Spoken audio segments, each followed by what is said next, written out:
تو واقعات بہت سارے ہیں اور مناظرات امام رضا علیہ السلام کے بیان بھی کی جاتے ہیں، باقاعدہ کتابیں لکھی گئی ہیں مناظرات امام رضا علیہ السلام کے عنوان پر. لیکن آج ہم ایک دوسرے پہلو کو بھی بیان کرنا چاہ رہے ہیں کہ علم لدنی کے بھی حامل تھے مولا. ایک شخص مامون رشید کے پاس آیا اور مامون رشید کو بڑا پریشان کر دیا. مامون رشید وہ پریشانی لے کر مولا رضا کے پاس آیا، کہا کہ میں بہت پریشان ہوں، میں کیا کروں؟ امام رضا نے فرمایا کہ بتاؤ تمہاری پریشانی کیا ہے. اور یہ ہمارے ائمہ کا طریقہ کار تھا کہ جب مشکل کشائی کیا کرتے تھے تو پوری دنیا کے لیے مشکل کشا ہوتے تھے. اور اسی لیے مولا علی کے پاس بھی اگر کوئی آتا ہے تو چاہے اپنا ہو یا پرایا ہو، علی کے مرتضیٰ ہر ایک کی مدد کریں گے، کیونکہ علی علی ہے، ہر ایک کی مدد کریں گے اگر کوئی مدد کے لیے انہیں پکارتا ہے. تو مولا رضا کو پکارا اور مولا رضا کی خدمت میں آیا، کہا کہ ایک شخص نے مجھے بڑا پریشان کیا. کیا پریشانی ہے تیری؟ کہ وہ کچھ بال لے کر آیا ہے میرے پاس اور کہتا ہے کہ یہ منہ مبارک رسول اکرم صلی اللہ علیہ وآلہ وسلم ہے. یہ رسول اکرم کے بال مبارک اور منہ مبارک ہیں، اور کہتا ہے کہ میں آپ کی خدمت میں لے کر آیا ہوں، اس لیے آپ اس کے بدلے مجھے کوئی تحفے تحائف دیں اور انعام دیں. تو چونکہ یہ قبیلے بنی عباس سے تعلق رکھتا تھا، بنی عباس آل عباس سے تعلق تھا اس کا، اس لیے بہرحال پیغمبر کی نسبت سے ان کو بار بار یہ اظہار کرنا پڑتا تھا کہ ہم پیغمبر کے خاندان والے ہیں، ہم پیغمبر کے چاہنے والے ہیں اور خاص عقیدت ہے ہمیں خاندان رسول سے. اس لیے اپنی محبت کے اظہار کے طور پر ایسے افراد کو بہرحال انعام سے نوازنا بھی پڑتا تھا. لیکن مشکل یہ تھی، کہتا ہے کہ اگر یہ شخص جھوٹا ہے تو صرف یہ ایک شخص کا تو معاملہ نہیں ہے. آج یہ منہ مبارک لے کر آیا ہے، کل کوئی اور منہ مبارک لے کر آ جائے گا، پرسوں کوئی اور منہ مبارک لے کر آ جائے گا، اور اس طرح تو ہمارا خزانہ خالی ہو جائے گا.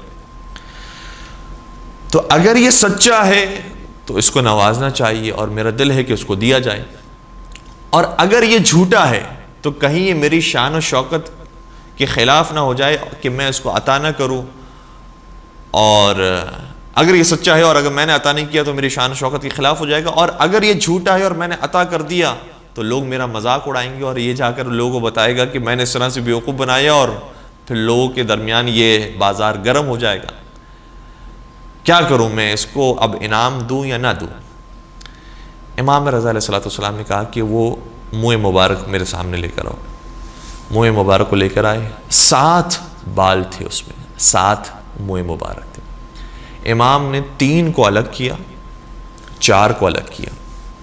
کہا کہ یہ 3 وہ ہیں جو جھوٹے اور جعلی ہیں، اور مجھے نہیں معلوم کہ وہ 3 ہی کیوں تھے.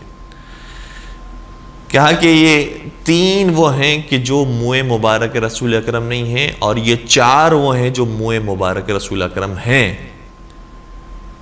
مامون کہتا ہے کہ یہ آپ نے کیسے فیصلہ کر دیا، اور یہ کیسے آپ نے جان لیا کہ یہ 3 نہیں یہ 4 ہیں؟ کہا کہ اگر تمہیں یقین نہیں آ رہا میری بات پر تو آگ جلاؤ، اور آگ جلانے کے بعد ان 3 کو بھی ڈالو آگ میں اور ان 4 کو بھی آگ میں رکھو.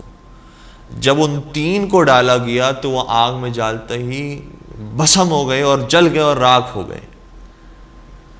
اور جب ان 4 منہ مبارک رسول اکرم کو آگ کے قریب کیا گیا تو یہ سونے کی طرح چمکنے لگے.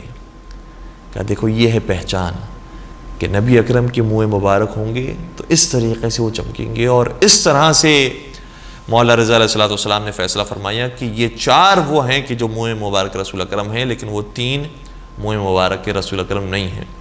اور ظاہر سی بات ہے کہ یہ جواب وہی دے سکتا ہے کہ جس کے پاس علم لدنی ہو، علم غیب، اور جانتا ہو کہ کون کہاں سے تعلق رکھتا ہے. جب مولا رضا علیہ السلام یہ جانتے ہیں کہ بال کس کا ہے اور کس کا بال نہیں ہے، تو کیا مولا رضا یہ نہ جانتے ہوں گے کہ کون سا عمل کس کا ہے اور کون سے اعمال کس کے نہیں ہیں؟ جب بال کے بارے میں جانتے ہیں تو یقیناً اعمال کے بارے میں بھی جانتے ہیں.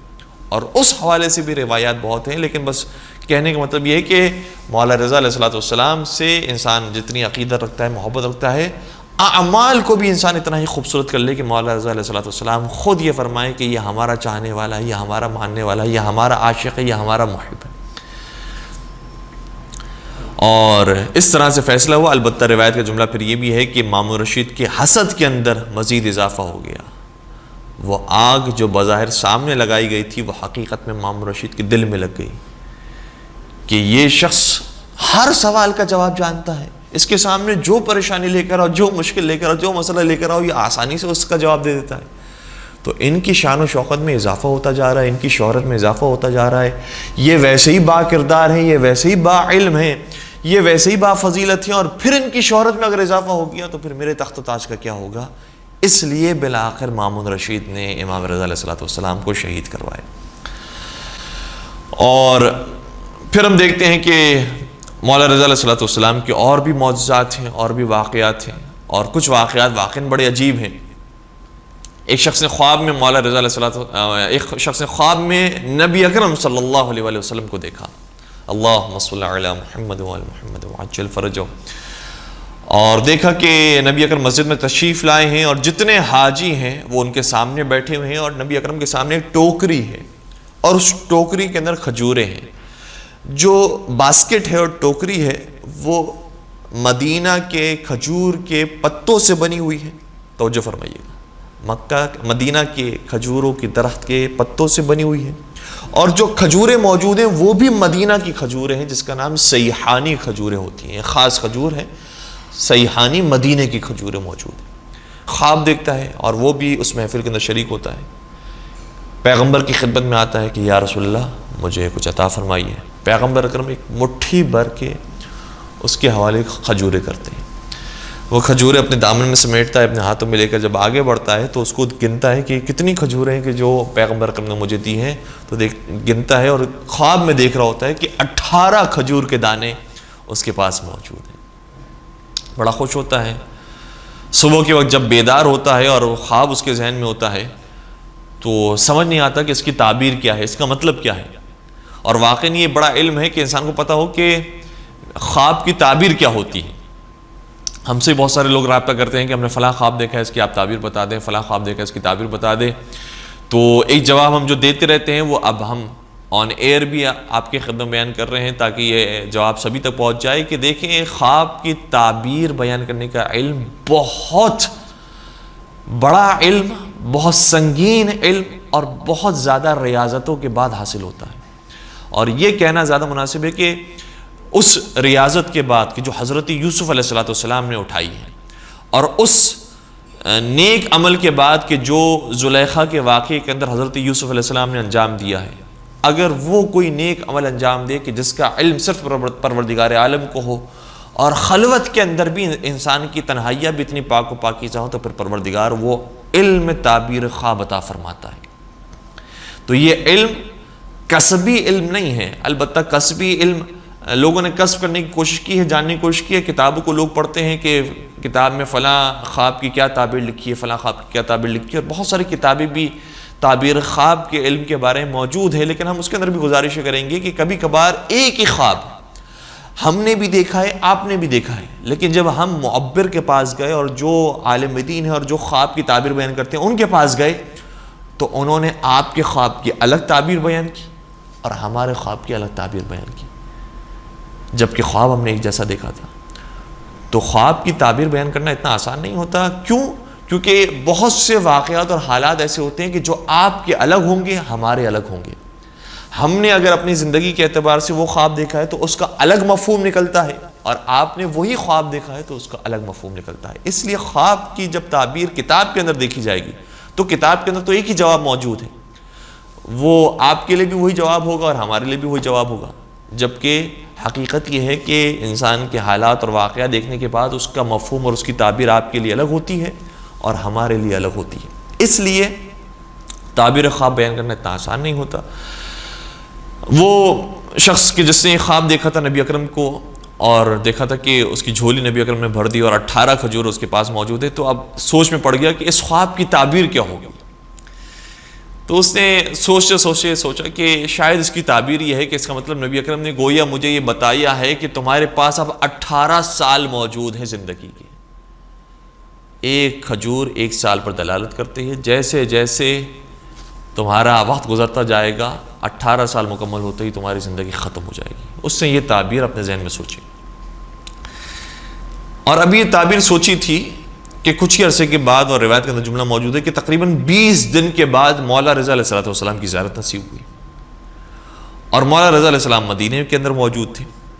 اور کہتا ہے جب میں مدینہ کے اندر مسجد نبوی کے اندر بز میں داخل ہوا تو وہی کیفیت دیکھی کہ جو میں نے خواب میں دیکھی تھی، اور جس مسند پر رسول اکرم بیٹھے ہوئے تھے اسی مسند پر فرزند رسول خدا حضرت علی رضا علیہ السلام موجود تھے، اور دیکھا کہ وہی بزم سجی ہے، اور اتفاق سے امام رضا جس چٹائی پر موجود تھے وہ چٹائی بھی رسول اکرم کے نیچے تھی، اور جس ٹوکری سامنے موجود تھی وہی ٹوکری مولا رضا کے سامنے تھی، اور اس کے اندر کھجوریں ہی موجود تھی، اور وہی مدینہ کی کھجوریں تھیں۔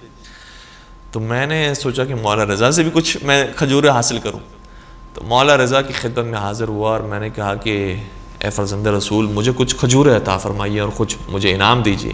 تو امام رضا نے بھی ایک مٹھی بھری اور میرے دامن میں ڈال دی، اور جب میں نے اسے گنا وہیں پر ہی تو دیکھا کہ جتنے دانے رسول اکرم نے مجھے خواب میں دیے تھے اتنے ہی دانے امام رضا علیہ السلام نے بیداری میں دیے، اور 18 کھجوریں کل میرے دامن میں موجود تھی۔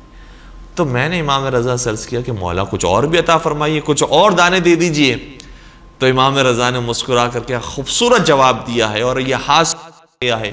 امام رضا علیہ السلام نے شاہ فرمایا لو زادک رسول اللہ لزدناک، فرمایا کہ اگر رسول اللہ تمہیں زیادہ دے دیتے تو پھر ہم بھی اس کے اندر اضافہ کر دیتے اور تمہیں زیادہ دے دیتے۔ درود پڑھ دیجئے محمد وآل محمد پر، اللہم صلی علی محمد وآل محمد وعجل فرجہم۔ تو اس طرح کے جو واقعات ہیں اس سے یقین ہو جاتے ہیں انسان کو کہ مولا رضا علیہ السلام وہ علم رکھتے تھے اور وہ کمال اور وہ فضل رکھتے تھے جو ان کے بھائیوں میں سے کسی کے پاس موجود نہیں تھا، اور وہ ساتھ سرکار کے بعد امام برحق تھے۔